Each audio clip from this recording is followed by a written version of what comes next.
Bom dia! Tudo bem com vocês? Pessoal, é o seguinte, hoje a gente vai fazer as aulas 11 e 12 e finalmente terminar a apostilão, que a professora quase nem tá atrasada, né? Imagina!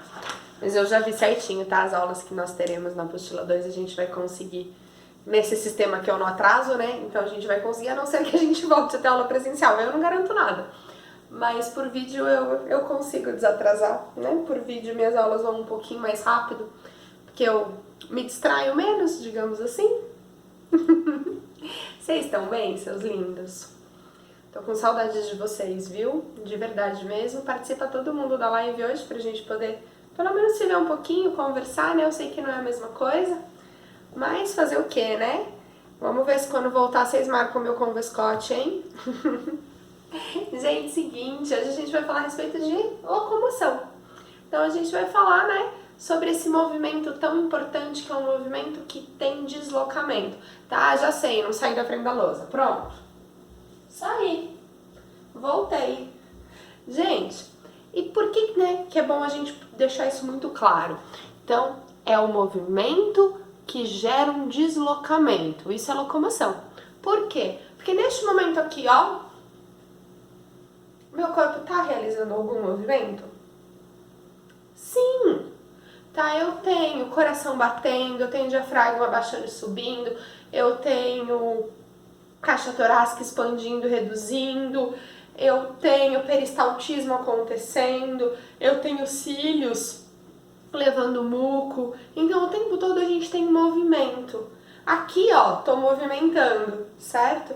Agora, o que é locomoção? Ele tem que gerar deslocamento, tá? Eu preciso mudar de lugar.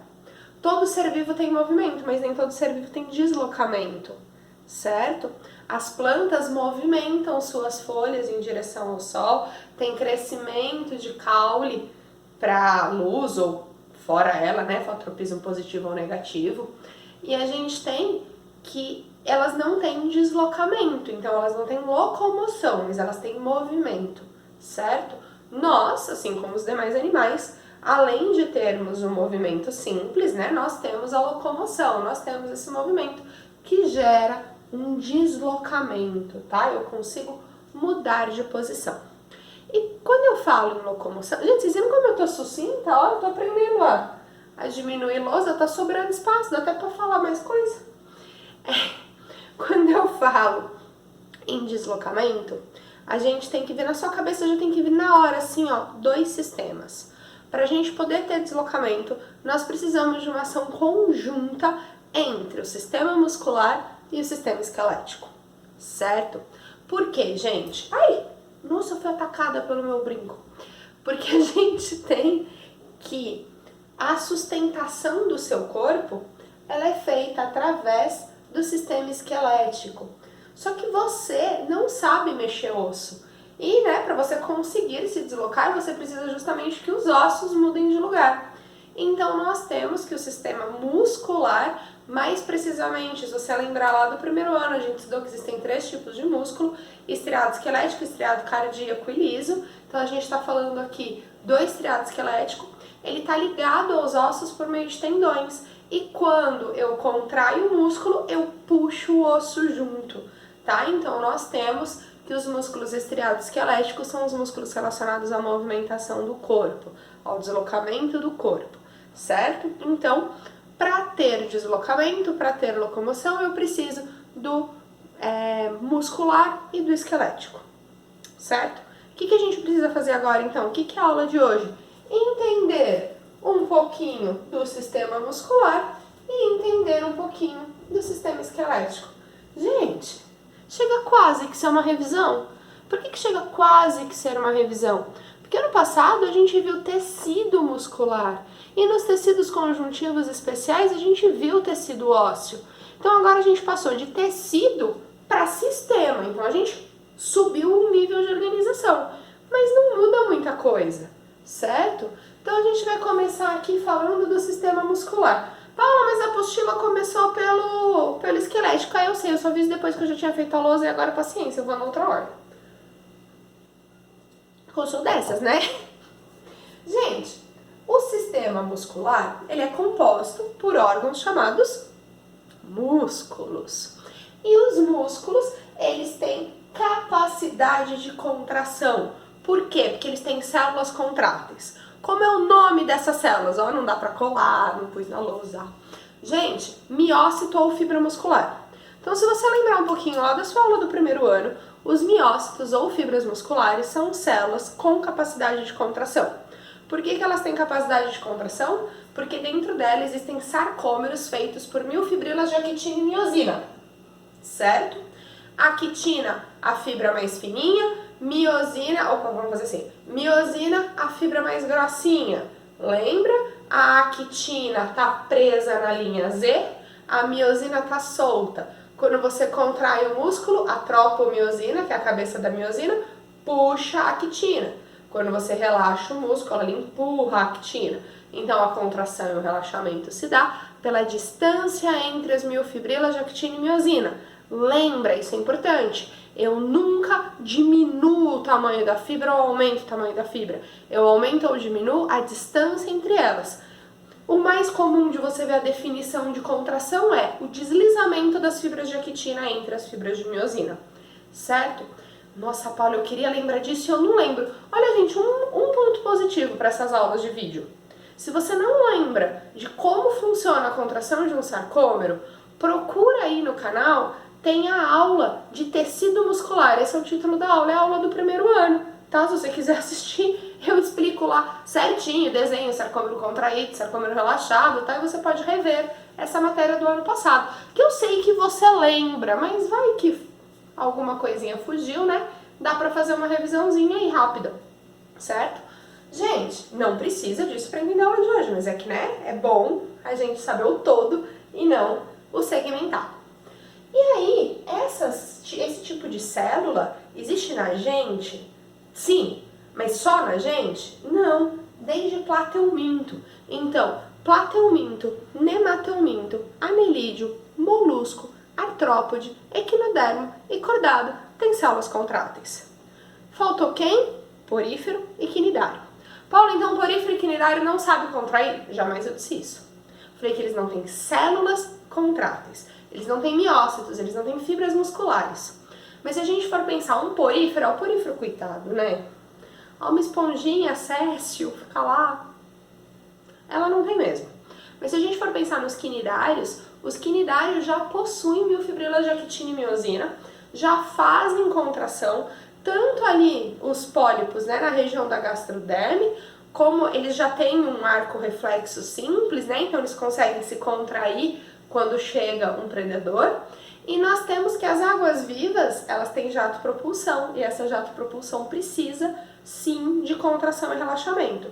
Mas são fibras de actina e de miosina dispersas, elas não estão em células organizadas em sarcômeros, certo? Então, célula contrátil a partir de plateuminto, contração a partir de quinidário, certo? Gente, só que nós vamos falar aqui do nosso, tá? Então a gente vai falar do sistema muscular humano. Sistema muscular humano, a gente vai estar falando aqui então de músculo estriado esquelético. Lembra, existe o músculo liso, que é o músculo das vísceras, de contração involuntária e lenta. Existe o músculo cardíaco, que é estriado, de contração voluntária e rápida.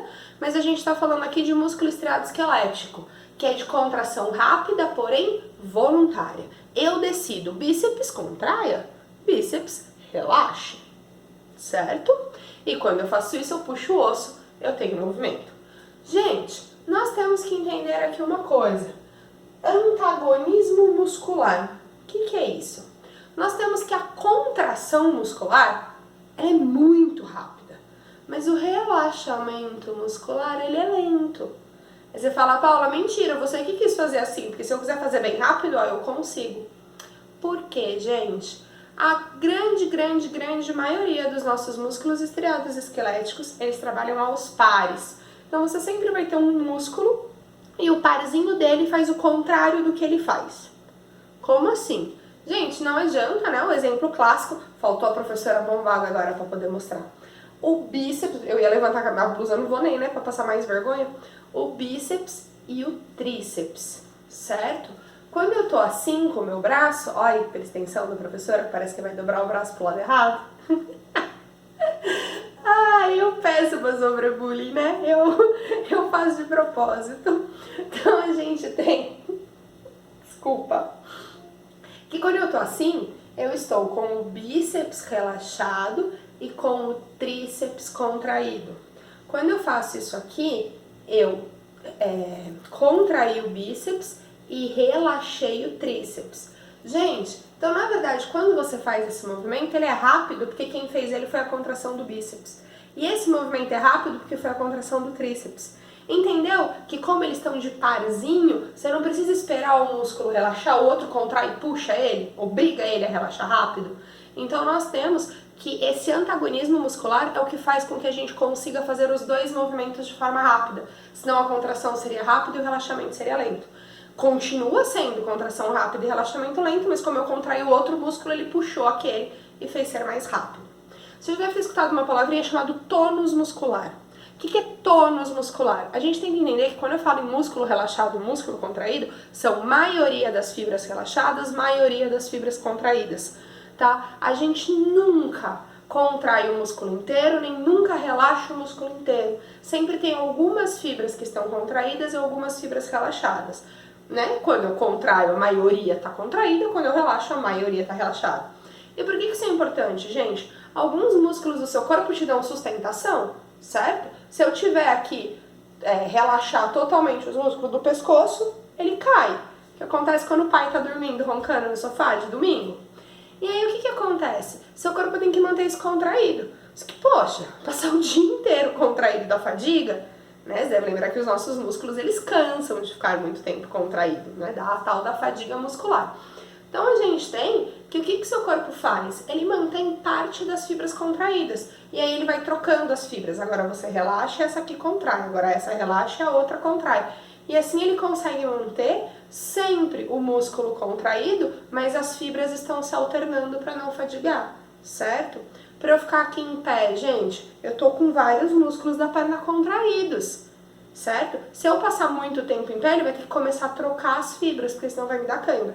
Aí, Paula, mas mesmo assim, eu canso de ficar muito tempo em pé? Sim, porque chega uma hora que mesmo revezando fibra, todo mundo já ficou muito tempo contraída, tá? Mas a gente tem esse revezamento, isso é o tônus muscular. São que algumas estão contraídas e algumas estão relaxadas e elas trocam, certo?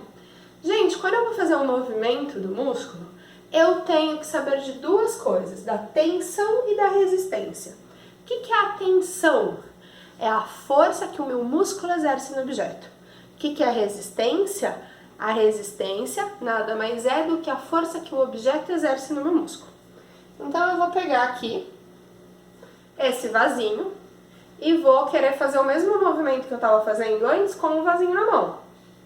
Gente, o movimento ficou mais difícil, certo? Quando eu fazia sem nada, eu não tinha resistência. Então, era só a minha tensão muscular. A hora que eu pego o vasinho aqui, o vasinho exerce uma resistência. E aí eu tenho que fazer aqui a minha tensão muscular.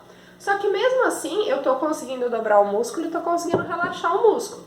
Gente, então eu tô conseguindo fazer aqui, né, a musculatura contrair e causar movimento. Se eu tentasse levantar algo muito pesado, sei lá, tem uma cadeira de ferro aqui do lado. Se eu tentar levantar ela assim, eu não consigo. Só que isso quer dizer que eu não contraí a musculatura? Contraí, se você colocar a mão que tá durinho. Quando eu não tô pegando ela, tá mole.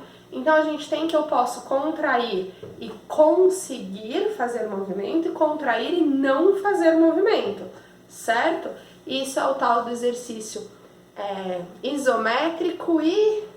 Ai meu Deus, fugiu o outro nome. Isométrico e vou colar. Ai, que feio a professora esquecer assim.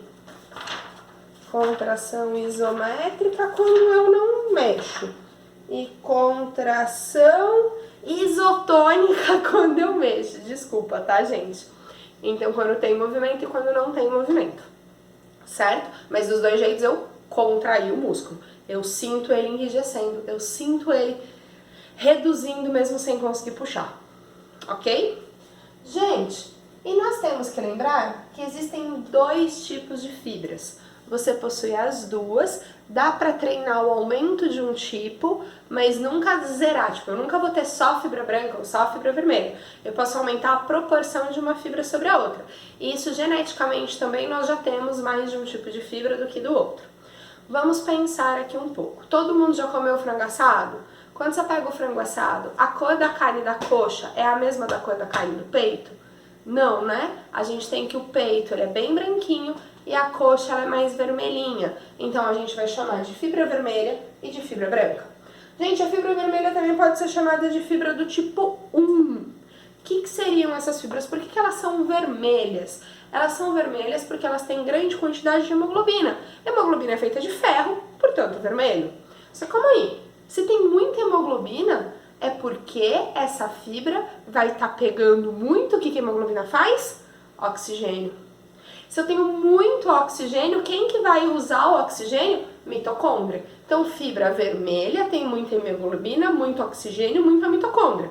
Se ela tem muito oxigênio, é porque ela é uma fibra aeróbica. E essa fibra, então, como ela é aeróbica, ela demora mais para fadigar. Então, ela é de longa duração. Porém, ela tem uma contração mais lenta do que a da fibra branca, certo? Então, esse que eu pus com as setinhas para cima, gente, é isso, ó, muita hemoglobina, muito oxigênio, muita mitocôndria, aeróbica, lenta e de longa duração. Quem que vai usar esse tipo de fibra muito? O maratonista. O maratonista, ele vai correr 42 quilômetros. Então, ele não pode ter muito de uma fibra que fadiga rápido. Pô, 42 quilômetros, gente. Você tem noção que fazer 5 na esteira a gente quase morre? 42. Então, ele precisa ter muita fibra vermelha. Ai, caiu o brinco de novo. Porque ele precisa aguentar isso por muito tempo, certo? Em compensação, quando eu falo de um velocista o que ele precisa? Correr uma distância curta, porém muito rápido, muito rápido. O velocista ele vai fazer muito mais rápido do que o maratonista. Aí, professor, então os velocistas são melhores? Não, porque o velocista ele não aguenta fazer aquele ritmo uma maratona.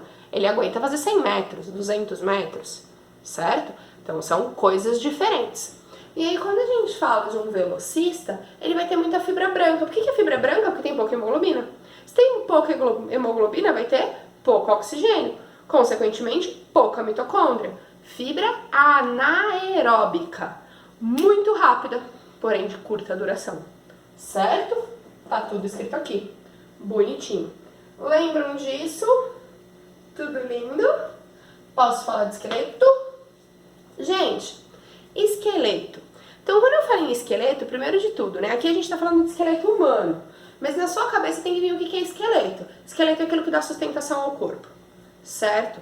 Então eu posso pensar numa minhoca com esqueleto hidrostático, que são os fluidos corporais na contração dos anéis, que são feitos de células musculares, conseguem enrijecer o corpo do animal, certo? Eu posso pensar num exoesqueleto de artrópode. Eu posso pensar num exoesqueleto de molusco, que é concha. Eu posso pensar em um esqueleto ósseo, em um esqueleto cartilaginoso, em um endoesqueleto calcário, equinodermo. Tá? Então, eu falei em esqueleto, não precisa te vir na sua cabeça necessariamente osso. Tudo isso é esqueleto, certo? A gente aqui vai falar o quê? Do esqueleto ósseo, porque a gente está falando do esqueleto humano, e o esqueleto humano é um esqueleto ósseo. Só quando eu falo que o nosso esqueleto é um esqueleto ósseo, pode vir na sua cabeça que é só composto de osso, né? Não. Nosso esqueleto ele é composto por 4 coisas, mas vamos pegar aqui as duas principais: osso e cartilagem. Então, quando eu falo que um tubarão tem esqueleto cartilaginoso, ele não tem osso. Quando eu falo que um humano tem esqueleto ósseo, esse esqueleto tem osso, porém também tem cartilagem, certo? Em menor proporção, óbvio. Gente, onde eu tenho cartilagem? Primeiro de tudo, pontos de crescimento. Os meus já estão todos calcificados, eu já parei de crescer. Mas se a gente pegar um aluno de 6º ano e a gente fosse analisar os ossos dele, a gente já vê, ali eles chamam epífises, que são regiões do osso compostas de cartilagem. Por quê? Porque aquela região ainda vai crescer. Depois que cresce, isso calcifica. Por isso que a gente não cresce mais, porque calcificou a zona de crescimento, certo? Então, de vocês já tá quase tudo calcificado, né? Existe um exame que se faz de densiometria que é justamente para ver quanto de cartilagem a criança ainda tem nos ossos para estimar quanto que ela ainda vai crescer. Quanto mais cartilagem você ainda tem, é porque você ainda mais vai crescer. Quanto menos cartilagem, já tá parando de crescer, certo? Então a gente tem osso, cartilagem. Também temos ligamentos e tendões. Vou ter uma colinha para vocês aqui para quem não lembra do ano passado. O que o ligamento faz? Ele liga osso no osso. Então tem um osso, tem outro osso e tem um ligamento, juntando os dois. Vocês vivem escutando falar de ligamento de joelho porque jogador de futebol vive dando problema nisso, né? E o que é tendão? Tendão é aquilo que liga músculo no osso.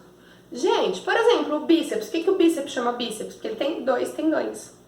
Por que o tríceps chama tríceps? Porque ele tem 3 tendões. Por que o quadríceps chama quadríceps? Porque ele tem 4 tendões. E aí acabou, tá? Não tem o pentacípeps, o heptacípeps. A gente tem só o bíceps, o tríceps e o quadríceps, certo? Então é o número de tendões. Tendão liga, músculo no osso. Tá certo. Gente, além disso, a gente tem cartilagem no encontro de 2 ossos. Como que eu chamo o encontro de 2 ossos? Articulação. E aí vamos pensar que aqui seja a minha coxa e aqui seja a minha perna. Então a gente tem os 2 ossos ali no joelho raspando. Isso ia doer que Nossa Senhora. Então o que seu corpinho coisa linda tem? Uma camada de cartilagem e um líquido para diminuir o atrito e você não sentir dor. Você já estudou que o seu corpo é composto aí aproximadamente 70% água? De um idoso, 40% água? Entendeu por que eles têm mais dores nas articulações do que a gente? Diminui o líquido na articulação, aumenta o atrito, dói mais. Certo? Gente, e aí quando eu falo do esqueleto, a gente tem que saber que nós, assim como de todos os tetrápodes, ou seja, quem tem 4 membros, o esqueleto ele é dividido em 2 tipos, esqueleto axial e esqueleto apendicular. Quem faz parte do esqueleto axial, o eixo principal do corpo? Crânio, coluna vertebral e costelas. Então isso é esqueleto axial. O que é esqueleto apendicular? Tudo que sobrou, tá? Então tudo que está ligado ao axial. Membros superiores, membros inferiores, cintura escapular, cintura pélvica, certo? Isso é esqueleto apendicular, ele está ligado no axial, certo? Gente, e nós temos que saber que as articulações, elas podem ser de 2 tipos. Tem as articulações móveis e as articulações imóveis. Eu coloquei aqui, né, que encontro de ossos e algumas permitem movimentação. São as móveis, que são as que a gente fala mais. Por quê? Gente, articulação móvel. Toda articulação móvel é igual? Olha que legal, com o ombro você consegue fazer isso? Faz isso aqui com o cotovelo. Não dá, né? O pulso tem uma quantidade de movimentos absurda. Vai com o joelho pra frente. Não vai. Então a gente tem as articulações, elas agem de formas diferentes, limitando aí, né? Deixa eu falar de outra forma. Permitindo que aconteçam diferentes tipos de movimentos, tá? Mas se tem movimento, é articulação móvel. O que é uma articulação imóvel? Aquela que não tem movimento. Paula, onde eu tenho uma articulação imóvel? Por exemplo, se eu pudesse agora, amor da minha vida, arrancar aqui, ó, a pele, o cabelo que você tem aqui em cima e olhar o seu crânio, a gente ia ver 4 suturas. O que é sutura? A marca do encontro. E ela é assim, ó, zigue-zague, sabe? Fica desse jeitinho assim. Então a gente tem aqui uma e aqui outra. Então você tem aqui 4 ossos. Só que esses ossos estão suturados. Então eu tenho um encontro de 2 ossos, é uma articulação. Eu consigo mexer meio o crânio? Não, então é uma articulação imóvel. Fala, por que raio não é um osso só? Quando você era um babyzinho, coisa mais linda da face da terra, você precisou nascer. E se o seu crânio fosse rígido já, um osso só, você não ia conseguir passar pelo canal vaginal. Então a gente tem que, quando você nasce, esses ossos eles deslizam um pelo outro pra gente conseguir passar pelo canal vaginal. E é por isso que o neném tem a moleira, porque você ainda tem cartilagem entre esses ossos que vão se fixar, dando o seu crânio rígido, certo? Mas quando você ainda é pequenininho, isso ainda tá dessa forma por causa do nascimento, né, gente? Isso é seleção natural, eu preciso nascer. Não adianta nada ter um crânio forte, resistente, que nada quebra e não conseguir sair de dentro da barriga da minha mãe. Gente, Apesar de não ser a aula de hoje, eu gostaria de lembrar isso com vocês. Responde pra mim. Se eu tô falando de esqueleto ósseo, eu tenho que lembrar que os ossos no nosso corpo têm 6 funções. Quais são as 6 funções dos ossos? Já comentamos aqui hoje. Sustentação. Também falamos que ele é responsável por dar apoio aos músculos, o que permite que aconteça a locomoção, que é a nossa aula de hoje. A gente tem que lembrar para que mais que serve. Ele contém medula óssea vermelha, que é um tecido hematopoético, ou seja, que faz a produção das células do sangue. Ele tem medula óssea amarela, que faz o armazenamento de gordura. Ele armazena sais minerais, principalmente cálcio e fosfato. E ele protege estruturas delicadas. Lembra que a gente tem que, por exemplo, o crânio está protegendo o meu encéfalo. As costelas estão protegendo meus pulmões, meu coração, meus rins. Certo? Então eu preciso lembrar das 6 funções dos ossos. Paula, posso lembrar de 5? Não, você lembra das 6 funções dos ossos. Não é tão difícil, ó. Se você não lembra, anota aí. Sustentação, proteção, apoio para os músculos auxiliando na locomoção, medula óssea vermelha, que produz células do sangue, medula óssea amarela, que armazena gordura, e armazenamento de sais minerais, principalmente cálcio e fosfato. Certo? Gente, então, pra gente fechar o assunto de hoje, a gente tem que entender o todo. Então, quando eu falo em locomoção, lembra que eu tenho que pensar em músculo mais osso, porque mais esqueleto, né? Porque o esqueleto tá dando toda a sustentação do meu corpo, o músculo está ligado a ele por meio de tendões, e como o músculo contrai as fibras de actina e de miosina, ele consegue diminuir e aumentar, puxando os ossos junto com ele, o que gera o meu deslocamento. Lembrando, gente, que para eu andar, eu tô o tempo todo contrai, relaxa, contrai, relaxa, contrai, relaxa. Isso é voluntário, você tá mandando o seu corpo contrair e relaxar. Olha como você faz isso extremamente rápido. Olha como o seu corpo é muito, muito, muito, muito sensacional. Certo, meus amores? Acho que é isso, né? Se tiver alguma dúvida, vai agora lá perguntar pra mim. Lembrando que, ó, vamos por aí 30 minutos de vídeo. Então, daqui mais uns 20, a gente começa a nossa live, tira dúvida, faz exercício, bate um papo, que eu tô morrendo de saudade de vocês. Certo? Cadê, vamos até arrumar o cabelo. Cadê a figurinha fofa da Paula de coração, em vez de só ter figurinha da Paula zoada? Pose pra fazer meme. Gente, é isso, tá? Tô morrendo de saudade de vocês. Beijão, se cuida e vai agora lá no grupo falar comigo.